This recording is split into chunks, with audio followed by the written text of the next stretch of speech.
आज हमारे साथ है प्रभाकर भाई। प्रभाकर भाई मधुबन से हैं। प्रभाकर भाई का स्पेशलिटी है हमारी यज्ञ हिस्ट्री का रिसर्च बड़ी गहराई से करते हैं।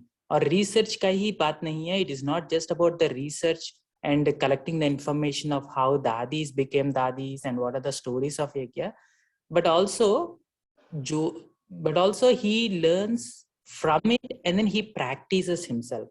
ये ऐसा ही नहीं कि रिसर्च करेंगे और उस रिसर्च में जैसे कि एक चीज है 14 इयर्स की यज्ञ की तपस्या दादियों ने की है, उसने पूरा गहराई से समझा है कि ये 14 वर्ष में दादिया ने क्या किया है, और उसी हिसाब से वो 1-2 महीने के लिए अपना साइलेंस रिट्रीट में जाकर वही पुरुषार्थ अपने आप पर करते हैं। तो इसीलिए जो प्रभाकर भाई कहते हैं तो उसकी शेयरिंग में बड़ी गहराई है, क्योंकि वो अपने अनुभव से अपना शेयरिंग कर रहे हैं। Right? Today we have with us brother Prabhakar.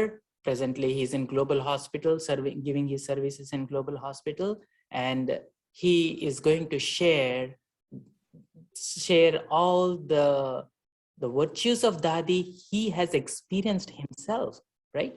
And especially Dadi is very close to brothers in Madhuban, so you get to meet any brother, and then you get to hear a unique story, a personal story. It is not that they have witnessed Dadi doing something, but they have their own personal experience for themselves. Yeah.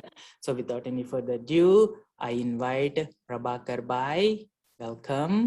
ओम शांति। तो ये अगस्त मास ब्राह्मणों के लिए जैसे हर मास बहुत important है, क्योंकि हमारे एडवांस पार्टी के लगभग सारे सोल जो बहुत तीव्र पुरुषार्थी युग है, 8 के दाने के हैं, 108 के दाने के हैं, बहुत अच्छी तपस्या करी और कुछ लेसन हम लोग को दे के गए। तो आज हम सब इसी यज्ञ की बहुत ही इम्पोर्टेंट रतन कहेंगे, जो वैल्यूबल है, उसका थोड़ा सा चरित्र देखेंगे।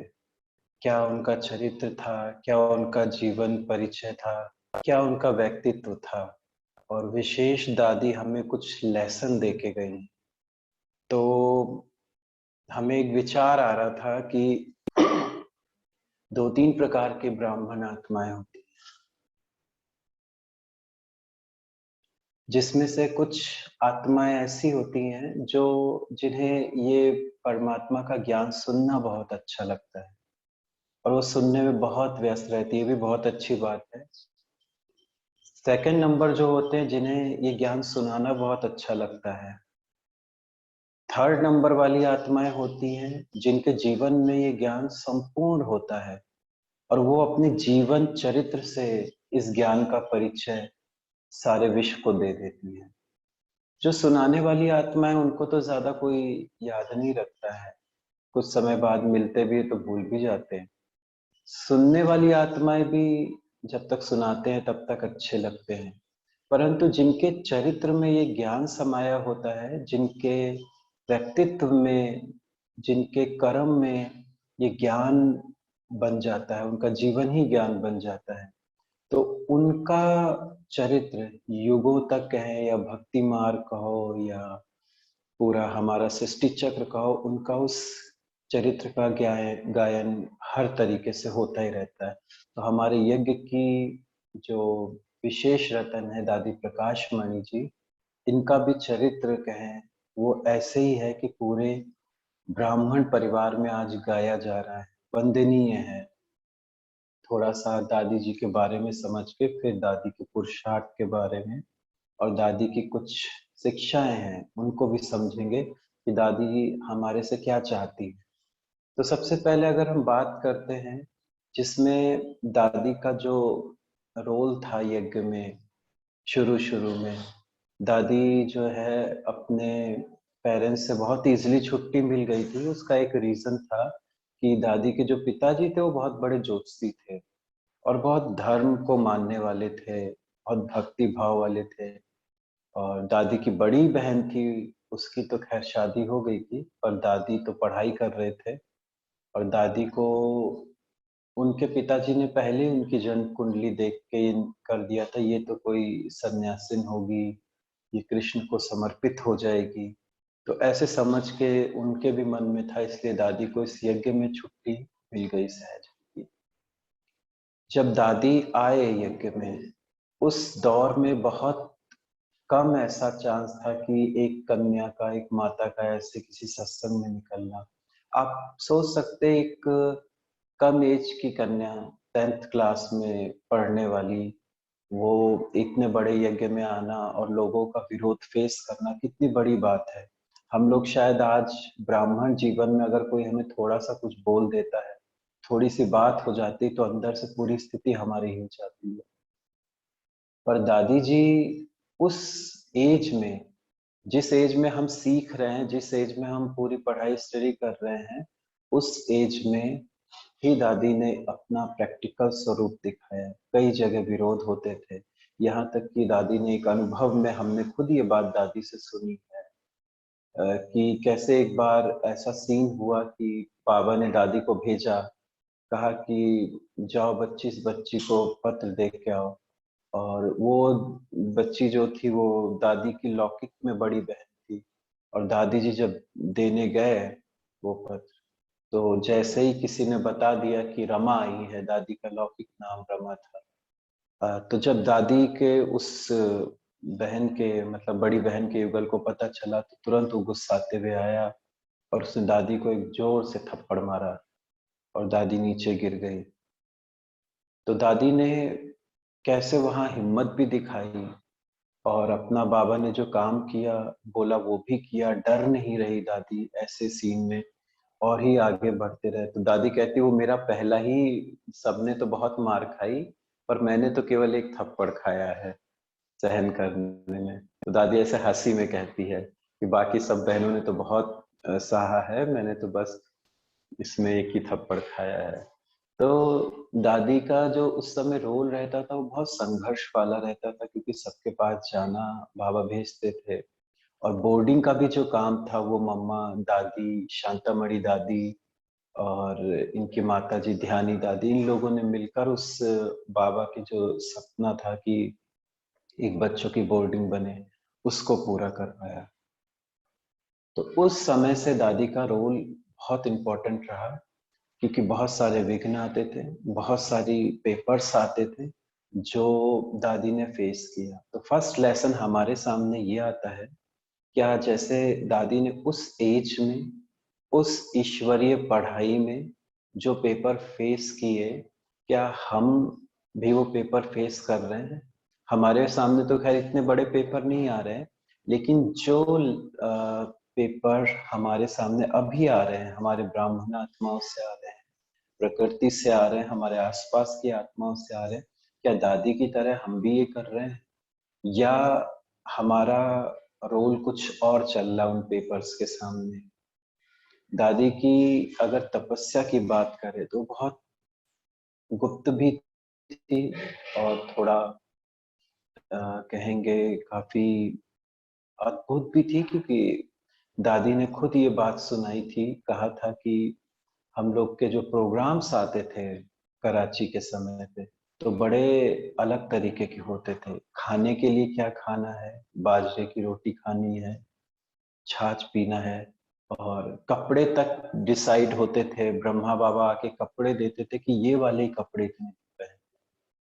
प्रकाश मणि दादी ने कहा था कि हम लोगों ने जिंदगी में ऐसे कपड़े कभी अपने बिस्तर पे भी नहीं बिछाए, जो कपड़े हमको उस समय तपस्या के समय पहनने को बाबा ने दिए थे।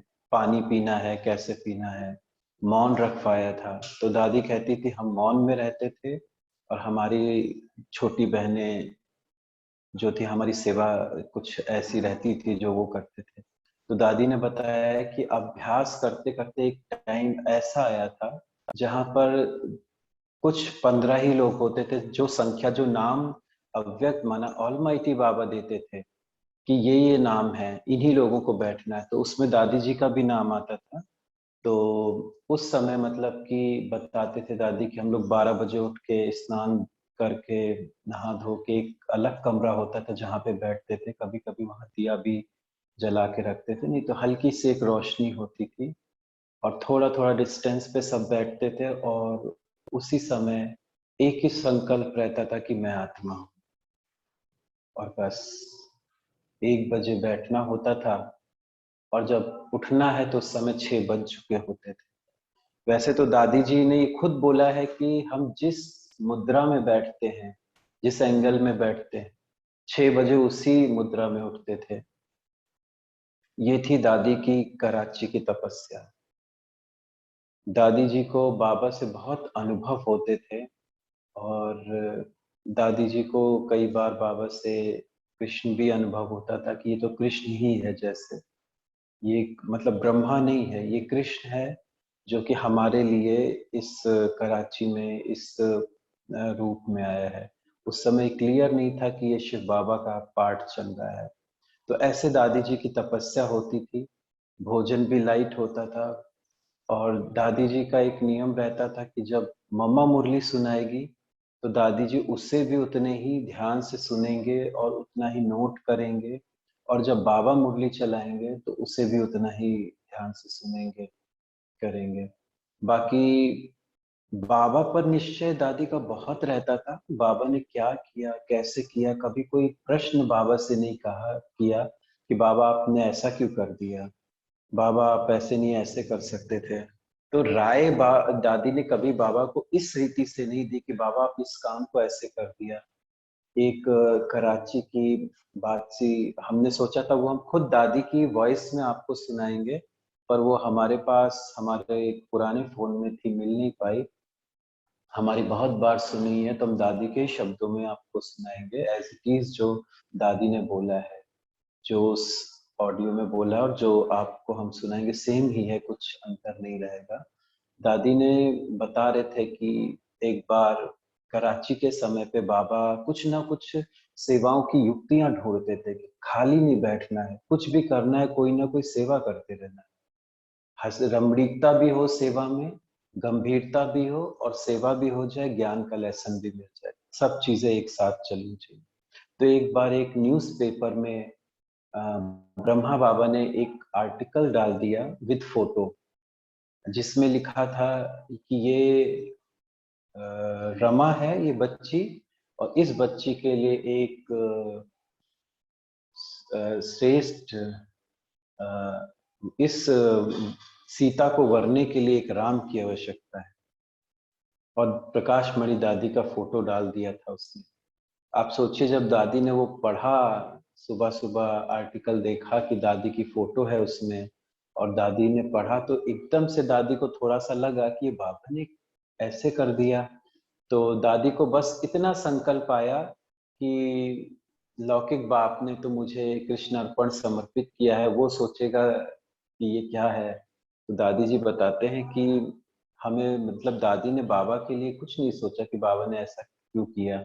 और तो दादी हंसी में बहुत बताते हैं, कहते हैं कि फिर तो बहुत सारे लोग आए, कोई चुनरी लेके आया, कोई कुछ लेके आया दादी के लिए, और बाबा ने सबसे प्रश्न पूछना शुरू किया, पवित्रता क्या है, तुम क्या इस सीता को वर सकते हो, पवित्रता क्या होनी चाहिए, तुम्हें आत्मज्ञान है, उसमें ये भी लिखा था जिसे आत्मज्ञान हो वो ही इस सीता को वर सकता है।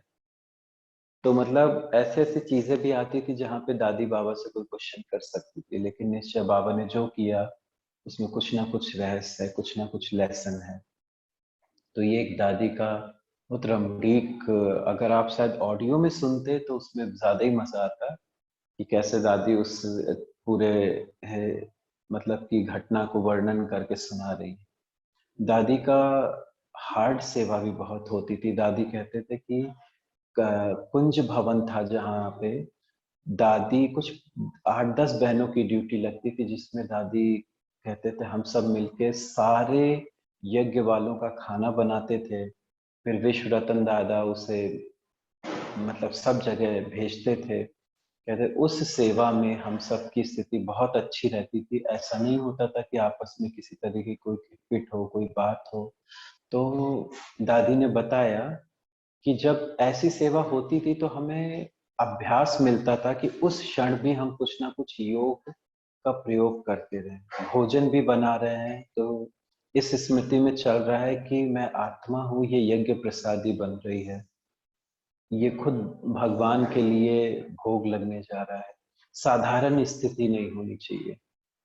साधारण स्थिति में बनाया भोजन साधारण संकल्प ही पैदा करेगा।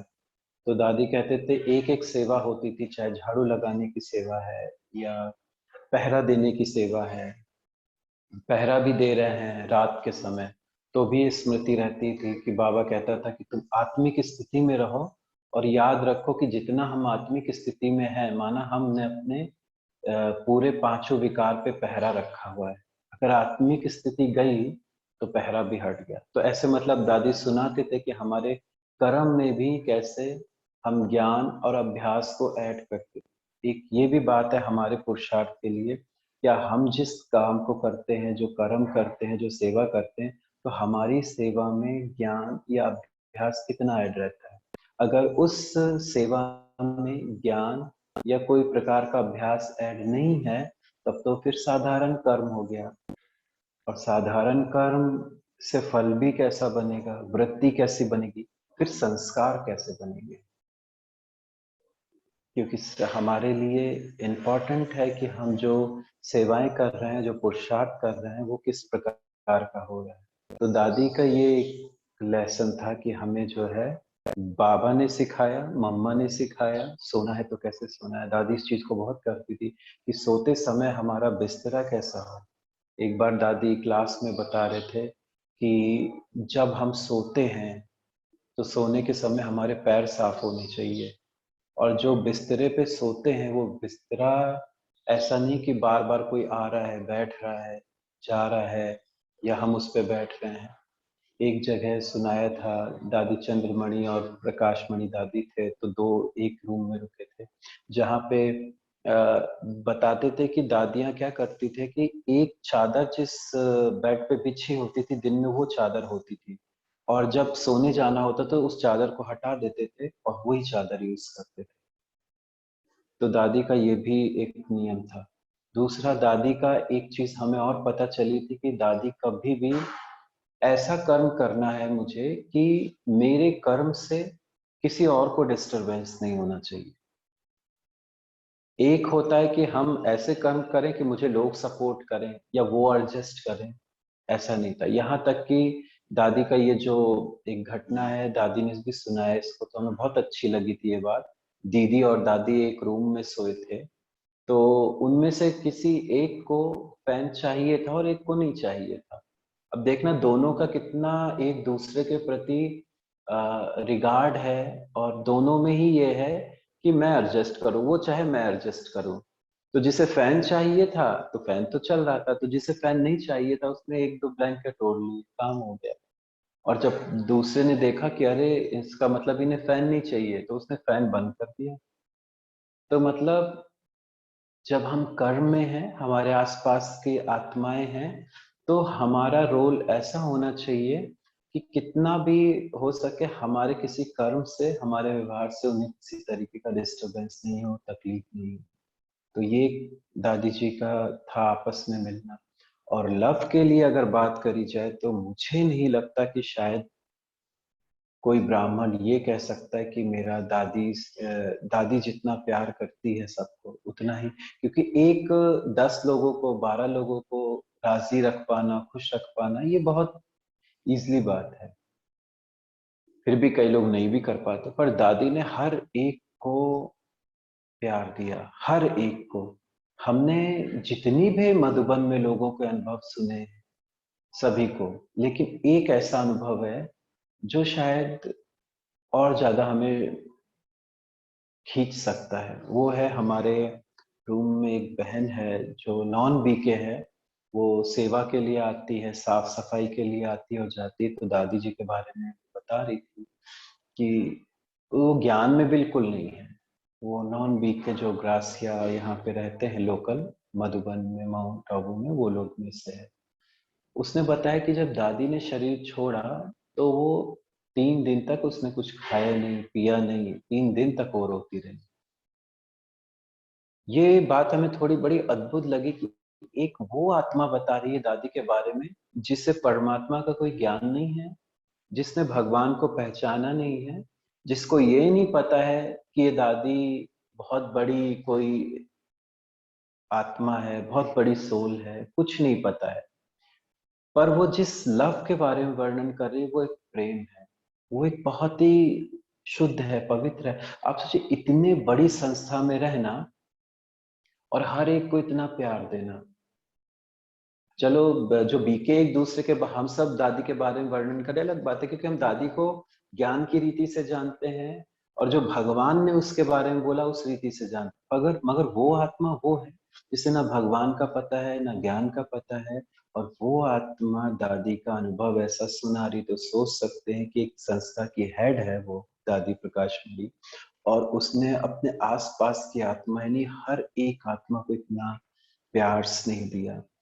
तो एक हमारे पुरुषार्थ में ये भी ऐड करने की बात आती है कि जो भी हमारे आसपास की आत्मा है वो हमारे बारे में क्या सोचती हैं, क्या हमें भी उन हमारे से उनको ऐसी फीलिंग आती है जैसी आनी चाहिए। एक और पुरुषार्थ की बात दादी की याद आती है जो हम समझते हैं हर एक को सीखनी है, और अभी जो हम ये बताने जा रहे हैं इसको बिल्कुल अच्छे से अपने अपने पुरुषार्थ में ऐड कर लेना है। विशेष ये कुमारों के लिए है, और जितने भी कुमार हैं थोड़ा अलर्ट होके सुने, कान को खोल करके सुने। अगर दादी से बहुत जिगरी प्यार है तो इसको अपने पुरुषार्थ में भी लाएं और इस पर थोड़ा काम भी करें। मधुबन की ये घटना है। एक बार संगठन में दादी बैठे थे ओम शांति भवन में, और उस समय काफी कुमार बैठे थे। तो दादी ने एक क्लास कराते कराते बोला, अच्छा सब बताओ सबकी पवित्रता की क्या परसेंटेज है, कहाँ तक सब पवित्र। तो दादी ने बोला पर्ची लो और सब लोग लिखो कितने परसेंट जो समझता है मैं पवित्र हो गई हूँ। दादी ने बोला वो पर्ची पे कोई नहीं पढ़ेगा, कोई नाम नहीं लिखो, केवल दादी पढ़ेगी, ना मुन्नी बहन पढ़ेगी ना मोहिनी बहन। सच्चाई से सफाई से उस पे लिखो कि मेरी पवित्रता कितने परसेंट है। दादी सबने दादी ने बोला है तो सबने लिखना था, सबने लिखा। फिर बाद में दादी ने पढ़ा, फिर आखिर बाद में जब बोला तो दादी ने दोनों हाथ जोड़े, और दोनों हाथ जोड़ के दादी ने बोला कि मैं हाथ जोड़ के आप सबसे एक विनती करती हूँ, आपके आगे हाथ जोड़ के कह रही हूँ, जिन्होंने भी 50% लिखा है वो मुझ पे मेहरबानी करें और यहाँ से चले जाएं, क्योंकि वो माया को जीत नहीं सकते। अब सोचिए इतनी बड़ी सोल पवित्रता के मामले में इतनी स्ट्रिक्ट होकर अगर कह रही है, तो आप समझ सकते कितनी बड़ी बात है ये पवित्रता हमारे लिए। अब हम सब दादी को याद कर रहे हैं, दादी का ये विशेष दिन मना रहे हैं, तो आप सोचिए कि दादी हमसे क्या चाह रही होगी इस समय। क्या ये चाह रही है कि सब बहुत अच्छा भोग बनाएं, बहुत डेकोरेशन करें, कुछ प्रोग्राम्स रखें, सेवाएं दें, अच्छा अच्छा पुरुषार्थ करें। लेकिन एक्चुअल में थोड़ी देर के लिए आप सब सोचिए दादी की नजर से, दादी की स्थिति से, कि दादी हमारे बारे में क्या चाहती है। अगर आपको लगता है कि दादी ने आपको प्यार दिया है, स्नेह दिया है, आगे बढ़ाया है, तो आपको क्या रिटर्न करना चाहिए। अगर हम किसी के लिए कोई बर्थडे गिफ्ट लेते हैं तो हर एक व्यक्ति को देख के लेते हैं ना कि अरे ये बहुत बड़े वीआईपी हैं, बहुत अच्छे हैं, इनको ऐसी चीज नहीं दे सकते, इनको कुछ अच्छा देना है। कोई सिंपल चीज है तो हम सोचते हैं इनको इसकी जरूरत भी है और ये यूज भी कर सकते हैं, हमारी यूज की नहीं है। तो हम कहीं ना कहीं हर एक व्यक्ति को देख करके उससे वो गिफ्ट वो प्रेजेंट देते हैं। अब आप सोचिए दादी ने जो आपको गिफ्ट दिया है स्नेह का, प्यार का, पालना का, आपने क्या दादी के लेवल के हिसाब से उससे रिटर्न करेंगे या अपनी स्थिति से लेवल रिटर्न करेंगे कि मेरी कैपेसिटी तो इतनी है कि मैं दादी को कुछ अच्छे अच्छे संकल्प दे दूं कि दादी तुम बहुत अच्छी थी, दादी तुम इतनी थी, ऐसी थी, वैसी थी, हमने दादी के लिए इतने प्रकार का भोग बनाया है, हमने दादी के लिए किया, दादी को ये पसंद था, ये भोग बनाया। लेकिन सोचना थोड़ी देर के लिए एकांत में जाके आज कि जो दादी हमारे लिए हमसे क्या चाहती, कि हम क्या करके उसे दें। ये बात हमने इसलिए बताई कि आप समझ सके कि दादी पवित्रता के मामले में, नियम मर्यादा के मामले में कितनी स्ट्रिक्ट थी। मुझे एक बात एक भाई ने बताई थी कि उस समय मधुबन में अमृत वेला नियम था कि सभी को आना है। 4 कुमार आए थे, सेवा पे रुके, बाबा मिलन हुआ, सेवा पे रुके, और 2 दिन हो गए, वो कुमार 2 कुमार नहीं पहुंचे। अगले ही दिन उनका टिकट यज्ञ से बनवाकर उनको दे दिया गया कि आप यहां से जा सकते। सेवा कितनी भी हो, थके कितने भी हो, लेकिन अमृत वेला नहीं कर सकते हैं तो फिर यहाँ नहीं रह सकते।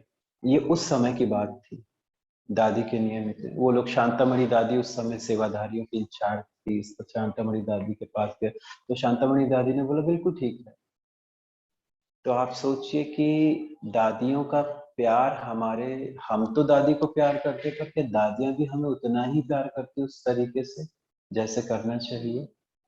तो दादी का प्यार पाना है, दिल का प्यार पाना है, तो वैसा बनना भी पड़ेगा कि अगर हमारे पुरुषार्थ में ढीलापन है, हमारा अमृत वेला ढीलापन है, हमारी पवित्रता लूज है या खंडित है या लड़खड़ा रही या डेड हो चुकी है, तो आप सोचिए क्या हम दादी के उस प्रकाश को, दादी की उस स्थिति को या दादी के प्रेजेंट को हम अनुभव कर पाएंगे।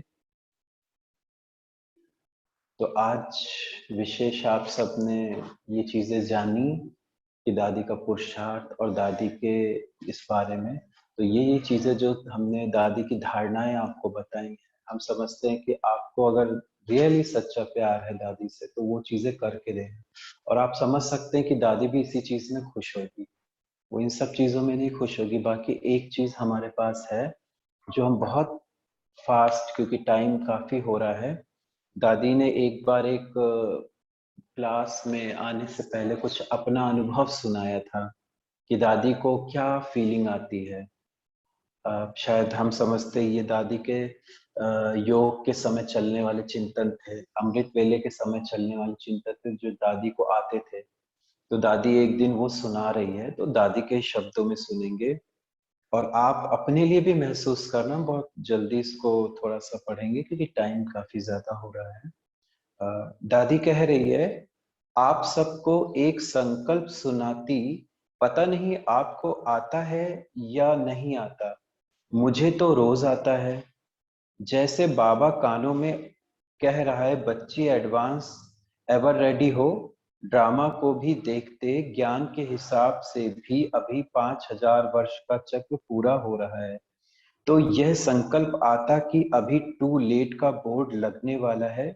यह भी दिखाई देता है कि अब धर्मराज का पार्ट भी जल्दी खुलने वाला है। ये सारा दादी अपना अनुभव सुना रही कि उसे योग में क्या संकल्प आ रहे हैं, किस तरीके से वो अपना एक्सपीरियंस शेयर कर रही है दादी। आप भी ऐसे समझिए दादी हमको अभी अभी ये बातें सुना रही है, सूक्ष्म वतन से सुना रही है। बहुत अच्छा अगर आप सब सूक्ष्म वतन में अनुभव करें, मैं हूं और वहां दादी से ही सुन रहे हो। एडवांस पार्टी भी जा चुकी है, उसकी भी तैयारियां पूरी हो चुकी है। सभी महारथियों को बाबा ने अचानक बुला लिया। अब हम सभी, अब हम सबको भी आखिर यहाँ कब तक रहना है। ये ऐसा नहीं लग रहा जैसे कोई बहुत थक जाता है कि आखिर अब हम सबको यहाँ कब तक रहना है। सभी दादियों की वानप्रस्थ अवस्था भी देख रहे हो। ज्ञान सरोवर, शांतिवन, बाबा के ऐशलम स्थान अथवा अंतिम यात्रा के स्थान भी बनकर तैयार हो गए हैं। यह भी अंत में सबको योग की किरणें देंगे, ऐशलम बनेंगे। तो रोज जैसे बाबा ये महावाक्य कानों में कहता है, ये दादी कह रही है कि बाबा मुझको ये सारी बातें मेरे कानों में कहता है कि बच्चे अब अंतिम यात्रा की तैयारी करो। आपको ऐसे संकल्प आते हैं कि बाबा कह रहा है कि अब अंतिम यात्रा की तैयारी करो? अपने सर्व साथियों को तैयार करो। सेवाएं तो बाबा आप ही कराता करता कराता रहता है। सेवाएं तो चरणों में अपने आप ही आनी है। दादी कह रही सेवाएं चरणों में अपने आप ही आनी है। माना सेवा के प्रति हमें सारी एनर्जी नहीं लगानी है। सेवाएं तो अपने आप ही चरणों में आनी है। सर्विस के पीछे तो बहुत प्लान प्रोग्राम बनाए, पुरुषार्थ किया, सर्विस तो चलती ही रहेगी। तो जैसे सर्विस के पीछे जी जान लगाया, ऐसे अब अपनी स्थितियां बनाओ। अव्यक्त स्थिति में स्थित रहने का अभ्यास करो। अब हर एक रेडी हो जाओ। अब सर्विस प्लान की मीटिंग नहीं, लेकिन अपनी ऊंची स्व स्थिति बनाने की मीटिंग करो। ऐसी ऊंची स्थिति हो तो जो भी छोटी मोटी बातें आती हैं वह सब आप ही खत्म हो जाएंगी। यही रिटर्न हमारा बाबा तक पहुंचे। इसके लिए उपराम रहो, बैरागी बनो, अंडरग्राउंड चले जाओ, अलबेलेपन को दिल से त्याग दो, एकाग्रता का अभ्यास करो। हमें यह बार बार बाबा की आवाज सुनाई देती है। दादी बता रही कि हमें ये अब आवाज बार बार बाबा की सुनाई दे रही कि बाबा हमसे ये कह रहा है। तो जैसे बाबा इशारा कर रहा था, बच्चे अब उपराम बनो, ऐसा वैराग आता है। अब ये दादी हमसे पूछ रही शायद, ऐसा वैराग आता है, लगता है कि अब जीवन की यह अंतिम यात्रा है। ऐसी फीलिंग आती है। हमें तो रोज आती है, ये दादी सुना रही कि हमें तो रोज आती है। इसी ख्याल इसलिए ख्याल चलता है कि अब बाबा के सभी ब्राह्मण बच्चे व्यर्थ से मुक्त हो उपराम बन जाए। अपने संकल्प श्वास समय को सफल कर ले, व्यर्थ नहीं गवाए। तो ये दादी अपना अनुभव सुना रही है हमें। अब आप सोचना है ये दादी के लास्ट समय के अनुभव, शायद ये कुछ समय के हैं, शरीर छोड़ने के कुछ 1-2 साल के। तो हमारे पुरुषार्थ में ये चीजें कहाँ हैं? हमें इस तरीके की बातें सुनाई देती हैं या नहीं? तो आज कुछ चीजें दादी की धारणाओं से जानी। दादी ने किस तरीके से कितना समय अभ्यास किया योग में बैठकर। दूसरा अपना कर्म में किया अभ्यास। तीसरा अपना जो आसपास की आत्माओं के साथ जो रिलेशन बनाए, जो व्यवहार बनाया, उसमें अपना कितना अच्छा पार्ट दिया, उसका रिजल्ट था कि सामने वाले क्या कहते हैं। दूसरी चीज थी, ये दादी का पर्सनल अनुभव है, जो योग में जो चिंतन में चल रहा है दादी के उस समय शरीर छोड़ने कुछ 1-2-3 साल पीछे का।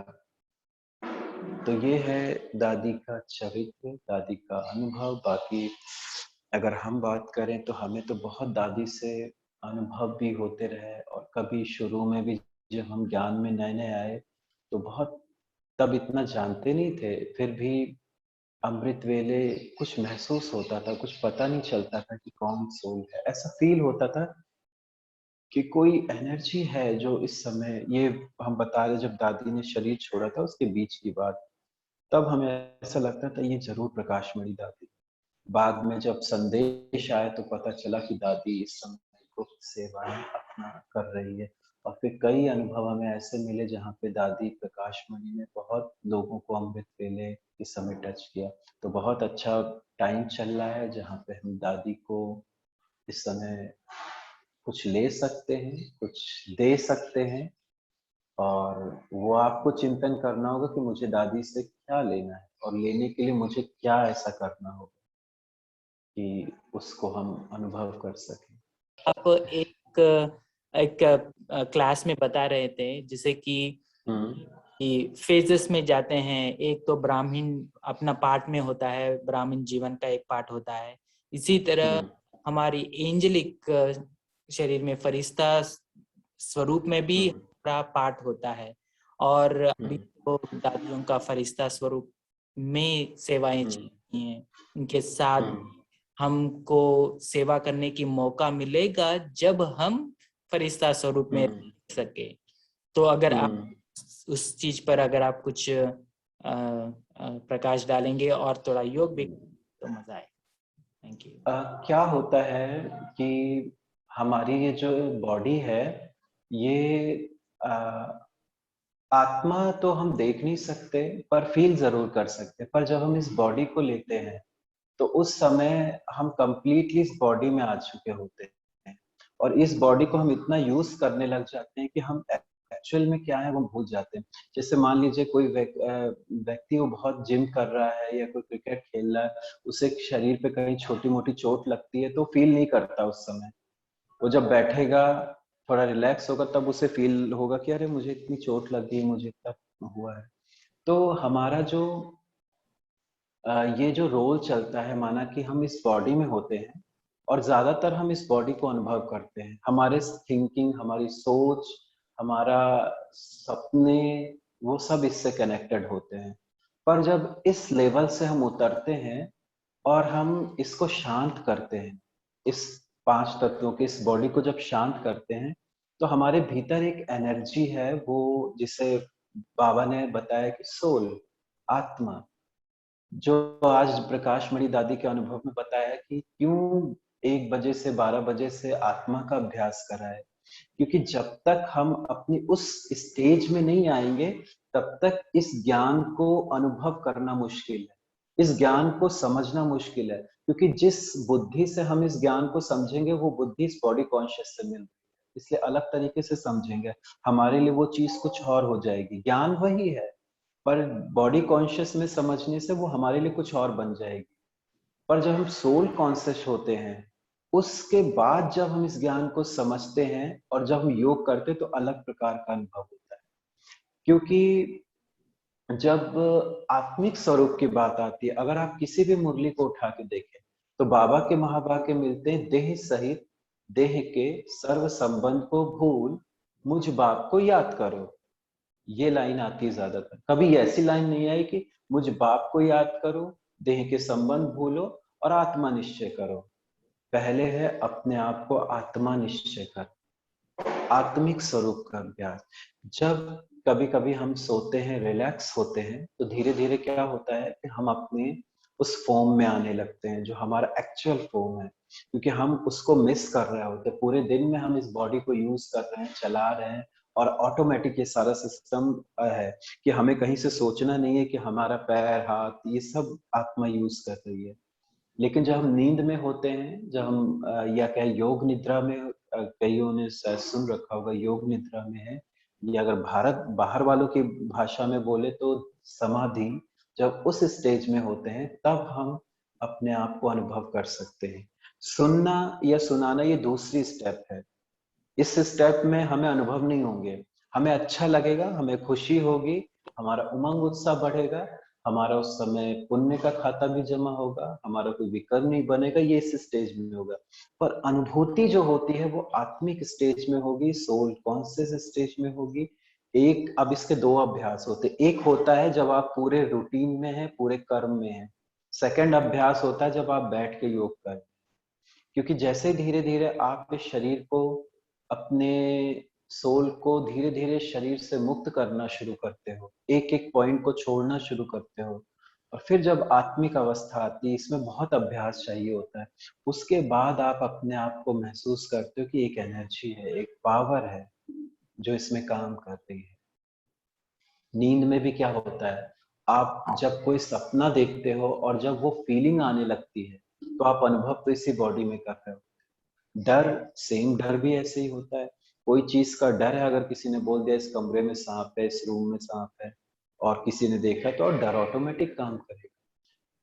किसी ने कुछ आपको बुरा बोल दिया, आपकी भूख मर गई, अब आपको भूख नहीं लग रही, तो भूख का कनेक्शन भी हमारे इस स्थूल बॉडी से नहीं, हमारे माइंड से ज्यादा होता है कि माइंड को चाहिए। और वही चीज अगर किसी ने आपको गुस्से से दे दी, डांट के दे दिया, कुछ इंसल्ट करके आपको कुछ दे रहा है खाने को, तो आप कितनी भी पसंद वाली चीज होगी नहीं पाओगे। क्योंकि भीतर जो इस बॉडी को चलाने वाली सोल है, वो इमोशनल ज्यादा होती है, और उस इमोशनल से जो वो माना कि सोचती है, फील करती है, उसका असर हमारी इस बॉडी में जाता है। इसलिए जब हम तपस्या करते हैं या हम अपनी ब्राह्मण लाइफ से, क्योंकि ब्राह्मण लाइफ और फरिश्ते दो अलग अलग लाइफ, इसको हम एक में नहीं ऐड कर सकते हैं। ब्राह्मण लाइफ माना पुरुषार्थी लाइफ है, उसमें हम पुरुषार्थ करके प्रोग्रेस कर रहे हैं, आगे की ओर बढ़ रहे हैं। और फरिश्ता लाइट ऐसी है कि जहां पर हम निर्बंधन है, हमारे पास बंधन नहीं है किसी चीज का। तो उस अवस्था से उस अवस्था में जाना हो, और उसके लिए से आज भी जैसे दादी ने अपने अनुभव में बताया ना कि सेवा तो चरणों में आके गिरेगी, पुरुषार्थ आपको करना होगा। तो सेवा एक अलग लेसन है, इसीलिए हम कई बार कई भाई बहनों से कहते हैं सेवा को अपने पुरुषार्थ में ऐड मत करना कभी। आपने सेवा करी ये अलग चीज है। अगर आपका हिसाब किताब रह जाएगा और धर्मराजपुरी में आप ये नहीं कह सकोगे कि बाबा मैंने तो इतनी सेवा करी, मैंने तो इतने सेंटर खोल के दिए, क्योंकि सेवा चैप्टर अलग है, पुरुषार्थ अलग। तो आप सेवा को तो साइड में ही रखना, आप कलेक्ट करना कि आप पुरुषार्थ क्या कर रहे हो, आपका जो अभ्यास है वो क्या हो रहा है। और बिना अभ्यास के आप कुछ भी नहीं कर सकोगे। अगर आपको स्विमिंग भी सीखनी है तो आप कितना भी उसका ज्ञान ले लो स्विमिंग का, उसके लिए पानी में उतरना ही पड़ेगा। ड्राइविंग सीखनी है तो आपको कार में बैठना ही पड़ेगा। तो फरिश्तेपन, कर्मातीत, अशरीरी अवस्था, उपराम अवस्था, विदेही अवस्था, ये सारी एक स्टेजेस है। पर ये आपको सुनने से ही नहीं प्राप्त होगी। इसके लिए आपके पास अभ्यास क्या, आप अभ्यास क्या कर रहे हो पूरे दिन में। और जो हम कर्म में हो रहे होते हैं उसी समय हमारे जो संस्कार होते हैं वो और मजबूत हो रहे होते हैं। क्योंकि कर्म ऐसा होता है कि कुछ कर्म में हमारे सीन ऐसे चलते जहां पर अगर हम अभ्यास ऐड कर दे किसी चीज का, मान लीजिए आप आज का समय और आपको आज पूरे दिन एक अभ्यास करना है कि ये शरीर मेरा कभी भी छूट सकता है। कोई भी कर्म करते किसी भी समय एकदम से मैं इस शरीर से बाहर आ जाऊं। जैसे मम्मा का स्लोगन था ना, जीवन की हर घड़ी अंतिम। तो अब जब इस तरीके के कोई अभ्यास लेके आप करोगे तो बुद्धि उस समय इंगेज रहेगी। और दूसरा, उस समय जो आपके पुराने और अ, खराब संस्कार है वो काम नहीं करेंगे, क्योंकि आपने बिल्कुल ब्रेक लगा रखा है अपना। ब्रेक क्या लगाया है कि मैं आत्मा बस, हो सकता अभी के अभी मैं बाबा के पास पहुंच जाऊंगी इस शरीर को छोड़। ये ब्रेक लगा हुआ है। अब इस वजह से अगर कोई छोटी मोटी बात भी आ जाएगी तो आप उसे छोड़ दोगे। अगर ऐसा ब्रेक नहीं लगा होगा तो फिर क्या होगा, किसी ने आपको कुछ बोला तुरंत रिएक्शन होगा, संस्कार अंदर वाला बाहर काम कर जाएगा। और जब इस तरीके के संस्कार बनने शुरू हो जाते हैं तो आत्मा अपने थर्ड स्टेज में ही जीतती है, बॉडी की स्टेज में। क्योंकि जो हमारे 7 चक्र होते हैं जिसपे हम उसी निचले चक्र पर ही जीते, उसी में पैदा होते हैं, उसी में मर जाते, ऊपर तक हम पहुंच ही नहीं पाते ऊपर की स्टेज। तो ऊपर की स्टेज में पहुंचना है, श्रेष्ठ स्थिति में पहुंचना है, उसके लिए अभ्यास बहुत इंपॉर्टेंट है। क्योंकि जो हम खा रहे हैं, जो हम पी रहे हैं, जो हम देह से कर रहे हैं, ये तो नेचुरल है, ये आप करते रहोगे। इसमें हमें ऐड करना है अपने पुरुषार्थ को, और वो करते करते सेकंड चीज आती है हमारा बैठक वाला, जो हम बैठ के कर रहे हैं उसमें भी जितना हो सके अपनी, सबसे पहला मूल अभ्यास होता है अपने आप को महसूस करना। अगर आपने अपने आप को नहीं महसूस किया योग में, अपने आप को नहीं जाना है, तो आप परमात्मा के प्रेजेंट को भी, उसकी अनुभूति को भी नहीं कैच कर पाओगे। इसलिए जो अभ्यास होते हैं उसमें सबसे पहले आत्मा का अभ्यास जरूरी है। और उस आत्मा के अभ्यास के लिए आपको जब रात्रि को सोने जा रहे होते हैं, ये समय बहुत अच्छा होता है। सोने से कुछ 5-10 मिनट पहले कुछ चिंतन लेके, कुछ एक लाइन का, बहुत बड़ा सा नहीं, कुछ एक लाइन का लेके सोना है। और सोते समय ये अनुभव करना है कि जैसे मेरा ये देह है, धीरे धीरे ये देह निकल के आत्मा इसी अपनी सारी शक्तियों को समेट रही है और एक जगह केंद्रित कर रही है। क्योंकि जैसे अभी शरीर का तो कोई यूज नहीं है, रात को सोते समय ना मुझे हाथ चलाने ना पैर चलाने, तो आत्मा की सारी एनर्जी समझो मैंने समेट कर अपनी भ्रुकुटी के बीच कर ली। अब मैं रेडी हूं अपने सूक्ष्म शरीर से इस पूरे वर्ल्ड की यात्रा के लिए। तो जो आप विजुअलाइजेशन करना है, वो ऐसा विजुअलाइजेशन उस समय करना है जो आपने देख रखा हो।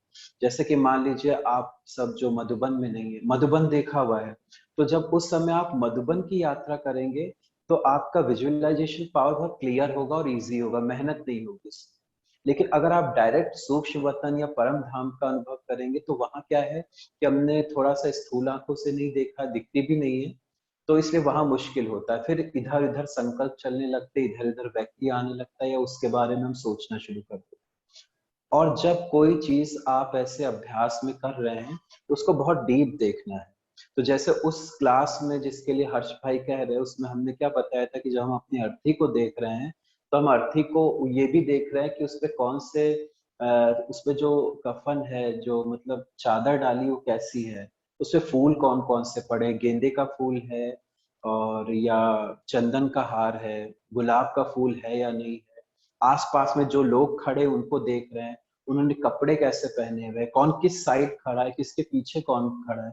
इस सब का रीजन ये है कि जब हम इतना डीपली विजुअलाइजेशन पावर कर रहे होते हैं तो धीरे धीरे हमारी जो एनर्जी होती है ना ऑटोमेटिकली इस देह को भूलना शुरू कर देती है। जैसे कभी अगर मान लीजिए अभी ये चीजें हम सुना रहे, अगर आप बहुत डीप सुन रहे हो, बहुत ध्यान से सुन रहे हो, तो हो सकता हो किसी ने अपना कोई दूध ऑन करके छोड़ा हो, गैस जला के छोड़ी हो, या उसको ध्यान था मुझे अभी ये भेजना है, तो आप भूल जाओगे क्योंकि आपने अपनी सुनने की जो पावर है उसको बहुत हाई लेवल पे यूज कर रहे हो। उसकी वजह से धीरे धीरे इस बॉडी की जो फीलिंग्स है उसको आप भूल रहे हो। शायद कहीं कुछ पेन हो रहा होगा, सिर दर्द हो रहा होगा, खांसी आ रही होगी, वो भी भूल जाओगे।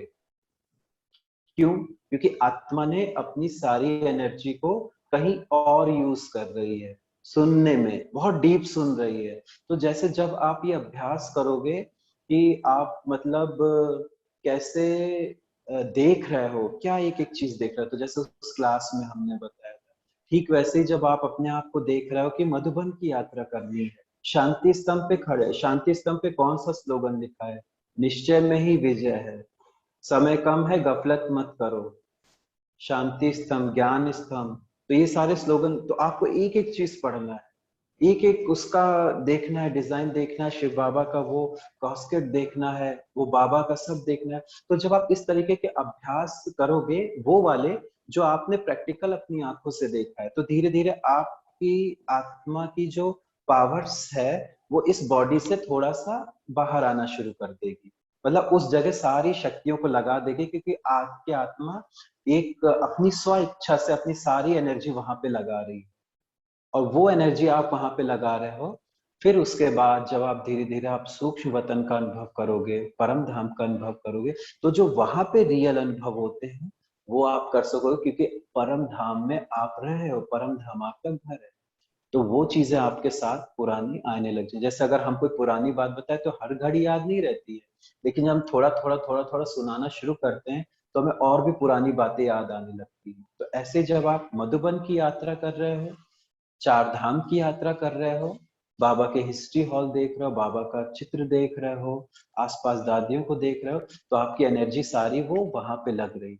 आपकी विजुअलाइजेशन पावर और क्लियर हो रही है, साफ हो रही है।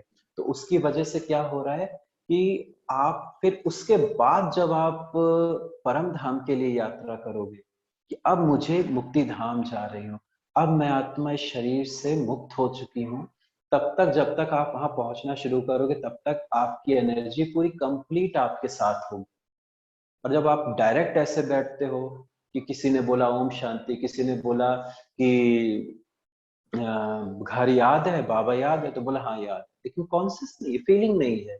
और जब आप इस अभ्यास को ऐसे करके परम धाम की यात्रा करोगे तो जो आपकी सारी एनर्जी आपको वहां होगी, तो आप अपने आप को केवल महसूस करोगे, शरीर की कम फीलिंग आएगी। फिर जब आप इस बॉडी में आओगे तब आपको महसूस होगा हाँ यहाँ पे दो चीजें हैं, एक मैं हूं और एक ये शरीर है। तो जो मतलब कि कहेंगे अंतर है वो महसूस होगा। पर ऐसे जब हम कहते हैं कि मैं आत्मा हूं तो हमें अंतर नहीं महसूस होता है, हमें लगता है शरीर, फीलिंग ही नहीं, क्योंकि मैं शरीर को महसूस कर रही हूँ अभी। और जब उस यात्रा को करके हम लौटते हैं इस बॉडी में तब हमें फीलिंग होती है हाँ ये बॉडी अलग, और ये आपको स्थूल में फील होगा। प्रैक्टिकल में। जैसे आपको अगर कोई गर्म चीज टच होती तो पता चल जाता है गर्म, तो ऐसे जब इस तरीके के आप अभ्यास करोगे तो आपको मतलब फीलिंग आएगी कि हाँ ये बॉडी है और ये यहाँ पर मैं हूँ। ज्ञान की रीति से नहीं कि यहाँ मैं हूँ, फीलिंग की रीति से कि मैं यहाँ पर हूँ। तो जब ऐसे अभ्यास करते हैं तब धीरे धीरे हमारी चेतना जो है अपनी शक्तियों से कहेंगे परिचय होना शुरू होती है, तब उनका यूज शुरू होता है, तब हम उनको अपनी सूक्ष्म सेवाओं में लगा सकते हैं। जैसे मुझे पता चल जाता कि मेरा सामान जो खोया था वो इस कमरे में, इस ड्रॉर में, इस जगह रखा हुआ है, तभी हम उसको यूज करते हैं। तो जब इस तरीके के अभ्यास करते हैं, करते करते करते एक स्टेज आती है, उस स्टेज पे पहुंचने से ऑटोमेटिक हमारी शक्तियां काम करना शुरू कर देती हैं। फिर हमें बार बार बार बार ये संकल्प नहीं करना पड़ता है मैं आत्मा हूँ, मैं आत्मा हूँ, मैं ये किरणें दे रही हूँ, मैं वो किरणें दे रही हूँ। ये ज्ञान की रीति से हो रहा है, ये एक्सपीरियंस नहीं है, ये ज्ञान की रीति से जबरदस्ती कराया जा रहा है, हो कुछ नहीं रहा है। लेकिन जब ऐसे अभ्यास करते करते आते तब नेचुरल हो रहा होता है। फिर जो हो रहा होता है वो आपको फीलिंग कर रहे होते हो कि अच्छा ये हो रहा है, ये हो रहा है, ये अनुभव हो रहा है, ये पता चल रहा है। तब आप कर नहीं रहे, क्योंकि योग वो चीज है जिसे करा नहीं जाता है, प्यार करा नहीं जाता, ऑटोमेटिकली होता है, तो वो अच्छा होता है। आपसे मुझे प्यार है तो नेचुरल होगा, मुझे पता चलेगा मुझे इनसे प्यार है। पर मुझे आपसे प्यार नहीं है, पर मुझे जबरदस्ती वो करना पड़ेगा, खुश रहना पड़ेगा, स्माइल देनी पड़ेगी, तो ऑटोमेटिक हम कर रहे हैं। ये हो नहीं रहा है, ये जबरदस्ती हम कर रहे हैं। तो ऐसे ही जब हम योग में होते हैं तो योग की दो स्टेजेस होती है। एक होता है जहां हम कर रहे हैं योग, वास्तव में वो योग नहीं है, फिर भी बोलते हैं कि हम कर रहे हैं। पर जो हो रहा है उसे जब हम फीलिंग करना शुरू कर देते तो वो योग होता है। जैसे किसी ने मुझे कुछ बोल दिया, वो मुझे लग गया, तो क्या हो रहा है, अभी हम फील कर रहे हैं, जो बुरा हो रहा है उसे फील कर रहे हैं। फिर उसका रिजल्ट क्या है, किसी से बात नहीं कर रहे हैं, मन नहीं लग रहा है, भूख नहीं लग रही है। किसी ने बोला क्या हुआ, तो बोले कुछ नहीं, ऐसे आज हम मौन। तो ये क्या है, अंदर ही हम किसी के दिए हुए पेन को फील कर रहे हैं। तो ऐसे योग में भी होता है, जब आपका योग क्लियर है, साफ है, तब आप योग में फीलिंग करना शुरू कर देंगे अपने आप की। और जब उस स्टेज में आएंगे तब आपको पता चलेगा ये जो दादियां हैं ये सब क्या कर रही हैं, ये सबका रोल क्या है, क्योंकि फिर हमारा उन्हीं लोगों से कनेक्शन होगा। एक जो बहुत ड्रिंक करता है तो उसके भी दोस्ती उसी से होती है। किसी नए शहर में चला जाए तो उसे पता चल, वो जाते ही सबसे पहले ढूंढ लेगा कहाँ पे शराब की या इसकी दुकान है। एक सन्यासी जाएगा तो पहले जाके पता कर लेगा किस जगह पे मंदिर है, किस जगह पे मठ है। उसको नहीं पता होगा वहां रहते क्या है। जैसे हम लोग यहाँ रहते तो हम लोग को बहुत सारी चीज नहीं पता है, यहाँ पे होटल्स कहाँ है, कौन से, क्योंकि कोई लेना देना ही नहीं है। ठीक उस स्थिति में जब आप आते हैं अपने ओरिजिनल फॉर्म में, लाइट के फॉर्म में, आत्मिक फॉर्म में, उसके बाद आपकी जर्नी शुरू होती है योग की। उसके बाद जो आप करते हो ना वो योग होता है। उससे पहले जो कर रहे थे वो अभ्यास था, वो प्रैक्टिस थी, वो एक अलग चीज थी। तो इसलिए इस स्थिति पे पहुंचो, बाबा के एक एक शब्द को ध्यान से समझो। क्यों कहता है वो, आत्मा समझो, देह के सर्व संबंध भूलो और मुझे याद करो। और हम क्या करते हैं, हम डायरेक्ट उसे याद करते हैं। और उस याद में भी क्या होता है, बाबा मेरे बच्चे की बुद्धि का ताला खोलो, बाबा मेरा ये काम करा दो। तो क्या कहेंगे कि इस योग में क्या हम आत्मा कॉन्शियस में है, क्या हम देह को भूले हैं, क्या हमारा देह से सारे संबंध भूल चुके हैं। क्योंकि अगर भूल गया होता तो ये सब बातें थोड़ी ना याद आएगी कि बाबा मेरा ये करा दो, बाबा मेरा वो करा दो। इसका मतलब है हम उस बॉडी के कॉन्शियस में कर रहे हैं, सारा कर रहे हैं, हो नहीं रहा है। और जब योग होगा ना तो इस तरीके के संकल्प की जरूरत नहीं होगी, फिर आप जो हो रहा होगा वो आपके संकल्प बनने शुरू हो आपने बताया इससे हम बॉडीलेस तो जाएंगे। शरीर ही होंगे, राइट? जो हाँ। आपने प्रैक्टिस बताया है, वहां से हम्म। प्रैक्टिस से जब हम्म। हम मधुबन देखा है, मधुबन का से योग हम्म। है, तो वहाँ के वातावरण पर योग करते हैं, हम्म। उसका करते हैं, तो हम ऐसा महसूस करते हैं कि हम वहाँ हैं, राइट? तो हम्म। हम एक तरह से हम मधुबन से योग कर रहे हैं, राइट? मधुबन हम्म। वातावरण हम्म। वहां से, और ऑफ कोर्स वहां से बाबा का ज्ञान है, ज्ञान के आधार पर वो वातावरण का अनुभव कर रहे हैं। अब नेक्स्ट स्टेप, जैसे कि आप बोल रहे थे कि अभी तो हमको सूक्ष्म स्थिति में रहना है, ताकि स्थूल वस्तु का भी आपका अनुभव नहीं है। लाइक जैसे बन है, टावर ऑफ पीस है, वहां पे उसके आधार पर जो ज्ञान लिखा हुआ है उसके आधार पर हम सोच रहे हैं और योग कर रहे हैं। तो उसके बाद का चीज जो भी होता है कि सूक्ष्म होता है, जैसे कि दादी है और बाबा हैं, जब भोग मैसेज सुनते हैं कुछ कुछ तो समझ में आता है कि यहाँ तो कुछ और ही चल रहा है, मधुबन की तरह नहीं है। सूक्ष्म लोग तो मधुबन की तरह तो नहीं है, राइट। यहाँ बाबा है, बाबा एकदम दादियों को याद करते हैं, वो प्रकट हो जाते हैं, जैसे कि तो उस हिसाब से अगर आप थोड़ा अपना पर्सनल अनुभव सुनाएंगे तो एकदम ताकि हमको भी क्लू मिलेगा कि अच्छा, तो समथिंग लाइक दिस, ऐसा सूक्ष्म स्थिति में होंगे तो इस तरह की अनुभव होना शुरू होगा, समथिंग लाइक दैट। उनका अनुभव तो हमें होता है। क्या है हर्ष भाई कि ये जो हमने जहां तक बताया ना, ये इजी है एक्सप्लेन करना, पर उसके आगे का जो सारा है वो एक्सप्लेन करना इम्पॉसिबल जैसा है। लेकिन हाँ, इतना जरूर हम कहेंगे, आप यहाँ तक के लिए बढ़ेंगे आगे तो ऑटोमेटिक आपको आगे का रास्ता फिर क्लियर है। क्योंकि अगर किसी को मान लो मधुबन उसका लक्ष्य होता है, मधुबन आना है, तो जो अपने जिस स्थान से बाकी सारे स्थान को क्रॉस करके ही आएगा, अहमदाबाद भी पड़ेगा, बीकानेर भी पड़ेगा, जयपुर भी पड़ेगा, सब पड़ेगा, तो मतलब हर एक चीजें पड़ेंगी, पर उसको आना भी उधर है और छोड़ना भी उधर है। तो जैसे हमने बताया कि ये जो जगह है अपना मतलब कि हिस्ट्री हॉल है, ये सब है, तो ये सब भी एक तरीके से जर्नी है। और इसके बाद की जर्नी अगर हम चाहे ऐड कर सकते हैं, हमारे जो ये सारे स्वरूप हैं, आत्मिक स्वरूप, ये विचार करने की बात है। बाबा ने बोला है कि हमारे विकर्म जो विनाश होते हैं वो बाप की याद से होते हैं, हमें मतलब ये और चीजों से नहीं होते हैं। और दूसरी चीज ये है, फिर भी बाबा ने बोला ये अभ्यास करने को, कई अव्यक्त बाबा की ड्रिल भी है कि अपने आप को देवता स्वरूप में देखो, इसमें देखो, उसमें देखो। ये थोड़ा इजी है हमारे लिए, क्योंकि जब हम धीरे धीरे इस कॉन्शियस में आने लगते हैं, एक्चुअली में क्या हमारी आत्मा को तैयार करना है, वो बहुत बड़ी सोल है। अगर आप यहाँ पे अपनी जगह जहाँ रहते हो एक छोटे से वीआईपी से भी मिलना होता है तो बड़ी तैयारी करके जाते हो, ऐसे नहीं मिल सकते हैं कहीं भी कोई भी व्यक्ति है। तो आप वास्तव में जिस परम पवित्र आत्मा के पास जा रहे हो वो बहुत हाई लेवल की है, उसके साथ योग करना या वो इतना सहज नहीं है कि आप सारा दिन किसी से झगड़ा कर रहे हो, आपका ब्रह्मचर्य खंडित है, आपके ये सब है, और आप योग में बैठो और बढ़िया सा गीत बजाओ और आपको योग का अनुभव हो जाए। इतना सस्ता योग नहीं है जितना हमने बना रखा है अपने पुरुषार्थ में।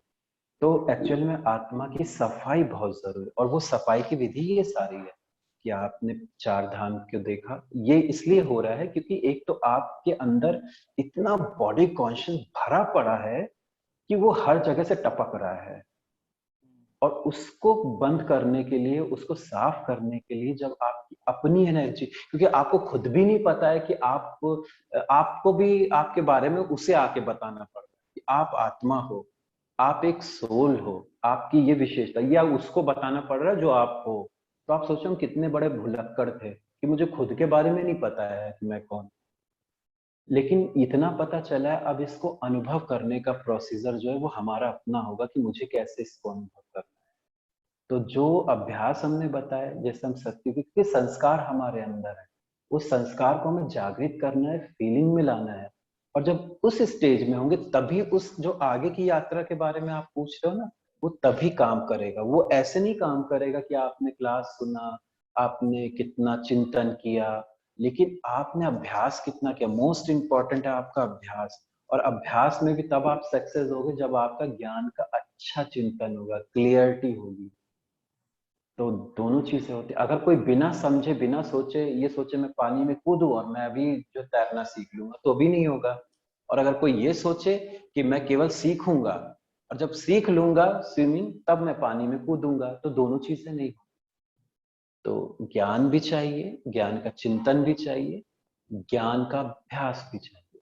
अभ्यास के बाद की यात्रा जो है वो आपको खुद करनी होगी, और वो आगे की यात्रा है उसको जब आप खुद करोगे तो ही वहां पे। हाँ, ये क्लियर है कि वहां पे पहुंचने के बाद आपको किसी से पूछने की या गाइड की जरूरत नहीं पड़ती जब आप इसके आगे पहुंचोगे वहां पे। और वास्तव में उस अभ्यास को सुनाने के लिए हम समझते हैं हम ही नहीं, कोई भी मुश्किल है वहां पे उस फीलिंग्स को सुनाना। वो ऐसा लगेगा कि जैसे उसको मतलब कुछ सुनाने के लिए उसमें कुछ ऐसा है नहीं कि समझना फिर मुश्किल हो जाता है, और उसके लिए कोई शब्द नहीं है। हाँ, इतना जरूर जो इतना सुना है ना कि आप अभ्यास करेंगे, देखेंगे, विजुअलाइजेशन पढ़ा है, बट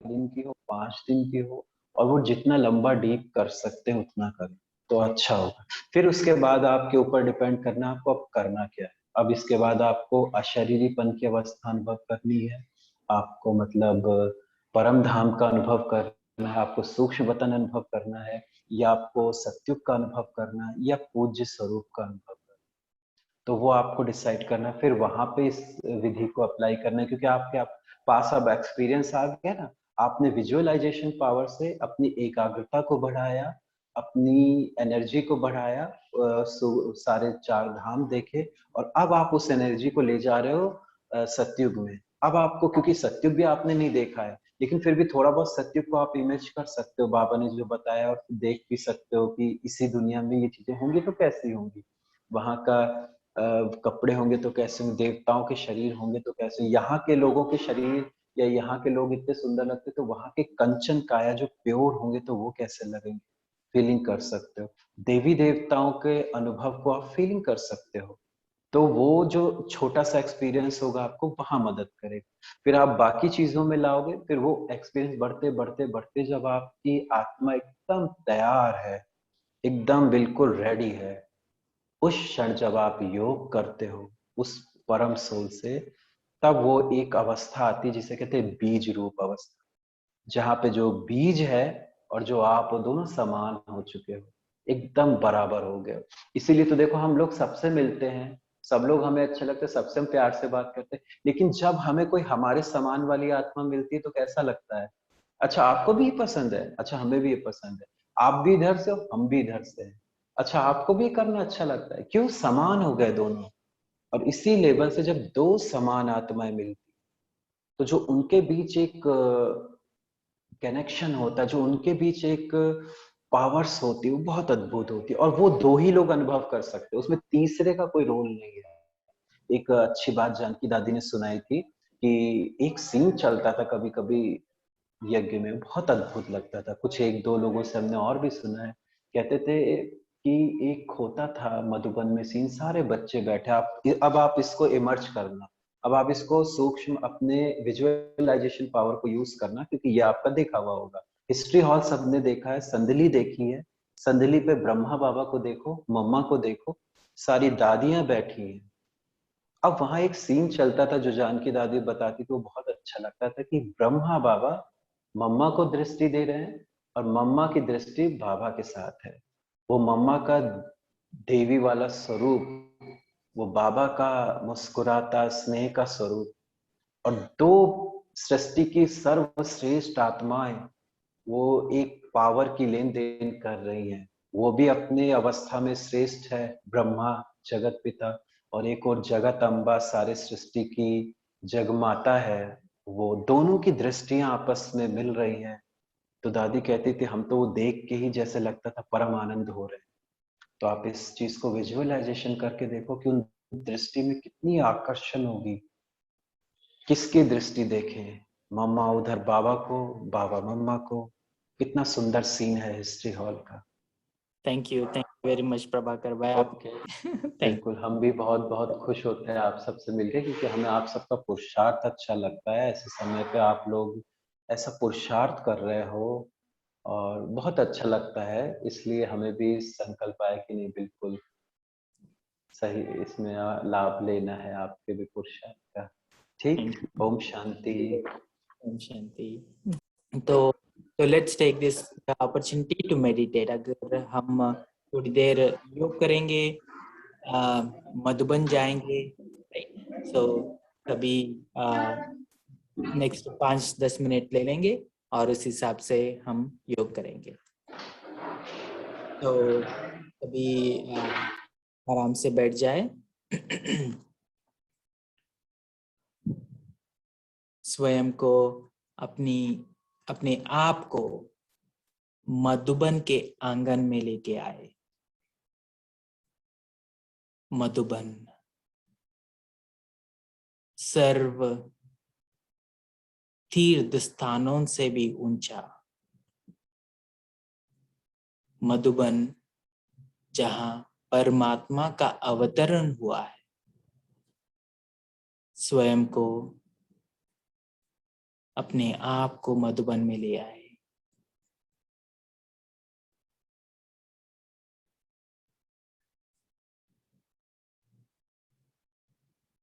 मधुबन में पवित्र आत्माओं के से फैला हुआ ये पवित्र वातावरण का अनुभव करें।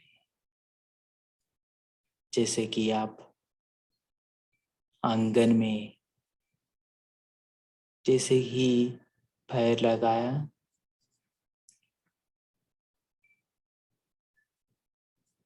उस आत्म शांति का अनुभव करें।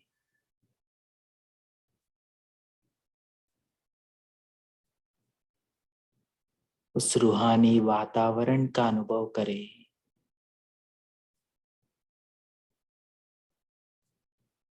अपनी आत्मा को संतुष्ट करते जाए। उस पवित्र वातावरण को अपने दिल में लेकर आए।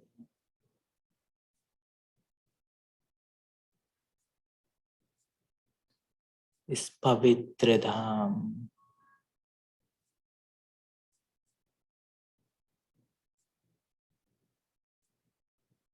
इस रूहानी वातावरण अपने मन को रूहानियत की ओर ले चल रहा है। इस रूहानी वाइब्रेशंस को महसूस करें। इस रूहानी अनुभव पर एकाग्र करते जाए।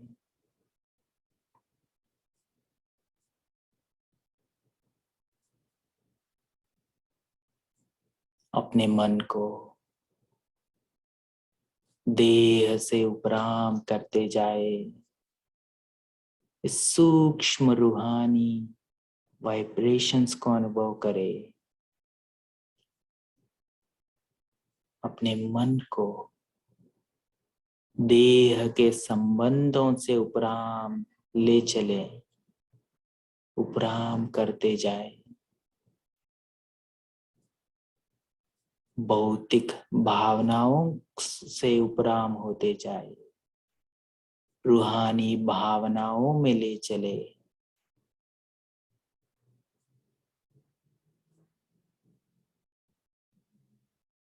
इस रूहानी भावनाओं में मुक्ति का मुक्त अवस्था का अनुभव करते जाएं।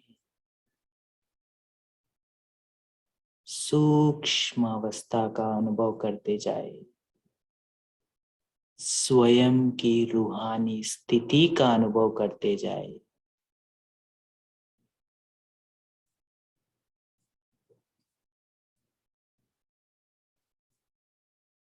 एकाग्र करें। स्वयं की रूहानी स्थिति पर एकाग्र करते जाए।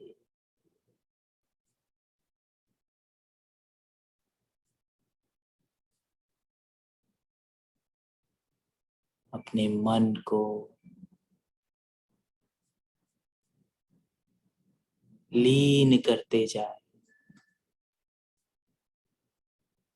इस रूहानी स्थिति में मग्न हो जाए। मैं आत्मा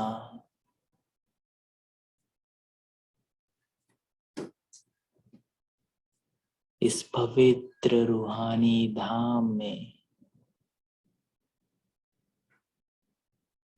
चारों ओर पवित्र आत्माओं के संग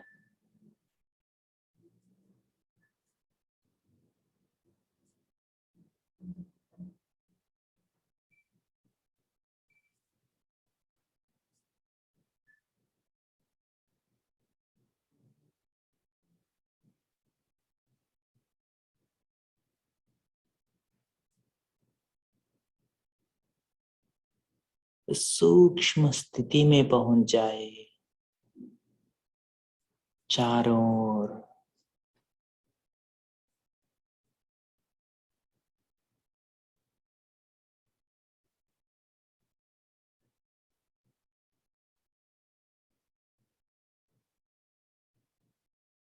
रूहानियत से भरी हुई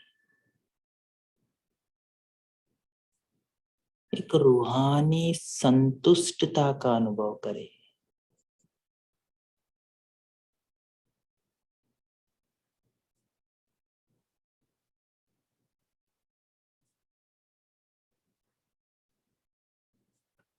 आत्म तृप्ति का अनुभव करें।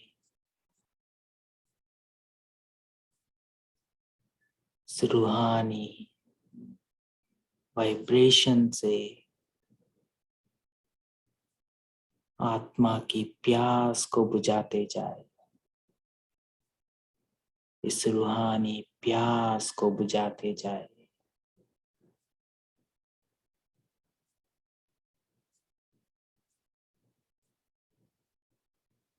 स्वयं को इस सूक्ष्म स्थिति में रखे।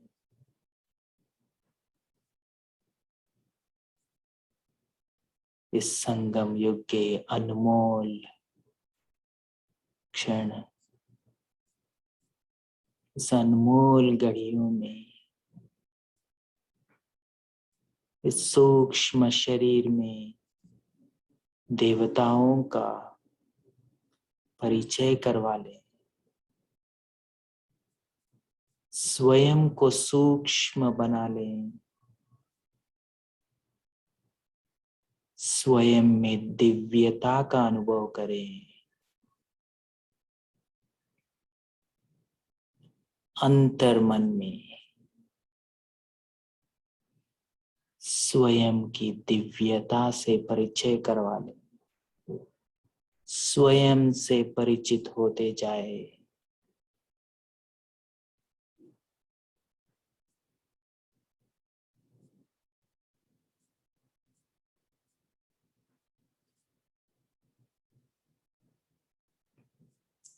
मैं आत्मा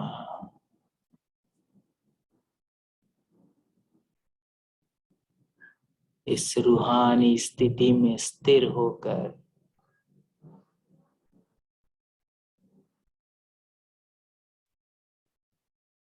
परम धाम की ओर चल रहा हूँ।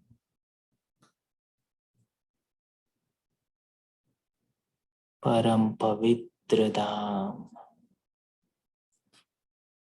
शांति धाम, रूहानी दुनिया में पहुंच जाए। उस परम धाम की वातावरण का अनुभव करे। परमात्मा स्नेह से, परमात्मा स्नेह की खुशबू से भरा हुआ इस वातावरण का अनुभव करे। परम धाम, शांति धाम, परमात्मा स्नेह का अनुभव करे।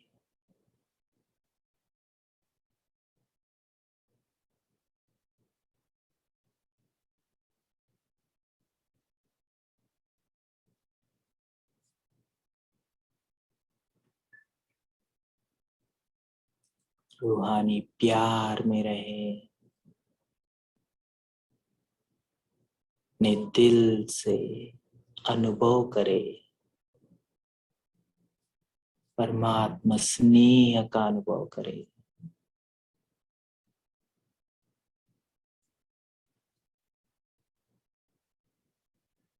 मैं आत्मा बंधन मुक्त, रूहानी प्यार में विदेही स्थिति का अनुभव करें।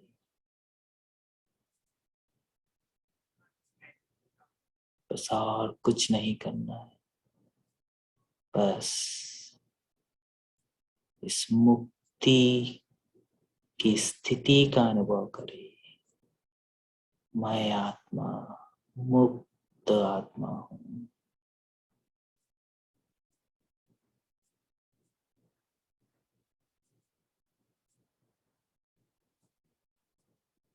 स्वयं को स्थिर करते जाए, इस रूहानी स्थिति में स्थिर हो जाए।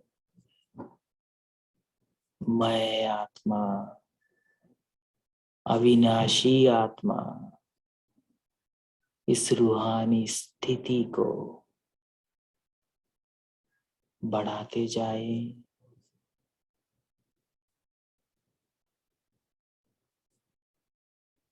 रूहानी स्थिति को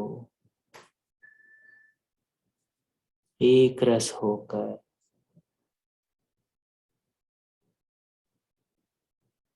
इस धरती पर पहुंच जाए। मैं आत्मा जीवन मुक्त आत्मा, बंधन मुक्त आत्मा, सेवा के कारण इस धरती पर अवतरित आत्मा हूँ। जीवन मुक्त स्थिति का अनुभव करें। परमात्मा स्नेह में एक रस होकर अपनी स्थिति को स्थिर करते जाए, अपनी बंधन मुक्त स्थिति को मजबूत बनाते जाए। मैं आत्मा ब्राह्मण आत्मा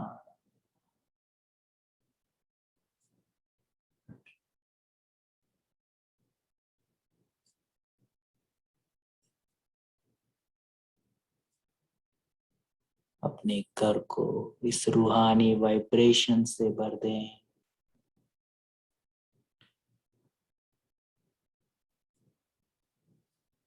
अपने घर में इस रूहानी वातावरण को फैला दें।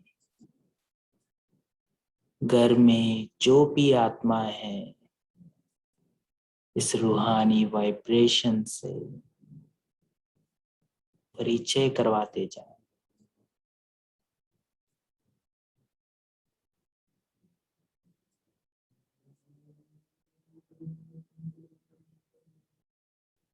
ओम शांति शांति शांति।